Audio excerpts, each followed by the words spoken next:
things that's missing, I think, is one of the things you have to be able to just tell them the truth. And whether it's good or bad, you be honest with your young men, and they respect that. They don't always like it, but they respect it. And you're truthful. You tell them when they're good, you tell them when they're bad, you tell them, and they buy into what's going on. They know we've had success coaching the position. They know we know what we're talking about. They bought into team, they bought into each other, and they're starting to reap the benefits, and that helps as well when you start to have success doing it. Thank you. That Kaden talked about simplifying a little bit. What's that mean for him? What's that look like? Just really calming down and relying on rules and principles on a day-to-day basis and not overthinking. He's a very cerebral young man, so sometimes we tend to overthink some things, but just calming down and really just relaxing and playing slow, let the game slow down. And he's playing more and more, right? And I think just going back to rules and principles and relying on those things. But he had a great week of preparation last week as well, I would say that. And he always does, but I'm just so proud of him and his preparation. Does some of that include just decisiveness, right? And trusting what you see with the whole and just attacking it? Absolutely. A lot of times as running backs, we want to make stuff up. We talked about not having to rise to the occasion, but just fall back on our training all last week. Because sometimes when you go in those environments, you want to try to make something happen. No, the play is going to be blocked properly.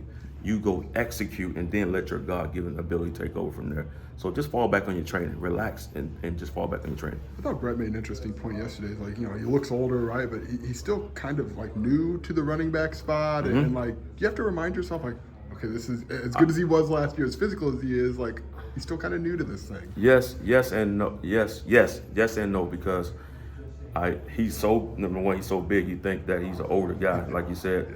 But he's still a young man and very, very respectful young man. But he, every single day, the way he comes in and prepares, he expects you to bring your A game. And he just soaks it all up. He soaks it all up and just takes and goes with it. But I understand he wants to be coached. He wants to be coached hard. And I'm on him. And he has no problem with that at all.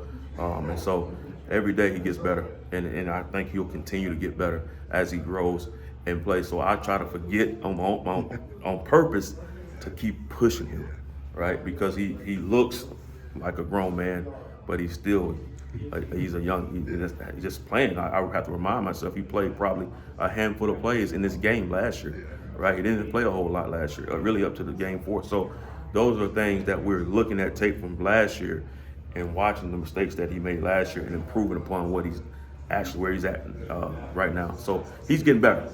He's getting better. I know you answered this, but I assume it's a good challenge for you. But how does having 4 viable options challenge you as a coach to get the right reps or kind of divvy that up? I would be lying if I told you that it wasn't a challenge. It is a challenge, but it's a good challenge, right? It's a great challenge. It's a great position to be in when you have 4 really talented, great young men that come in and prepare the right way every single day. They bought into each other as a group, right? I've never been able to accomplish anything like this, and it's not me, it's them.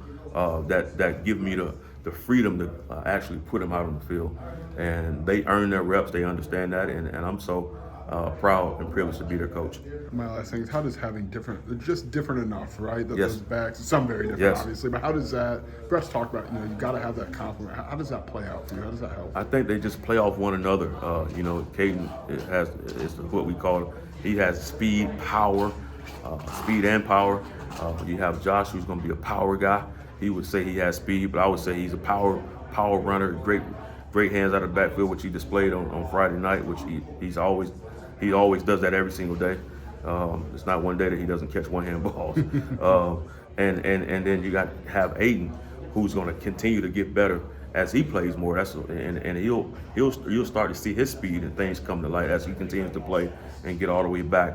And then you have Khalil, the young guy who's very elusive. And can bring a lot to the table as well. So we have a good group of guys, a good nucleus of guys that can give us a lot.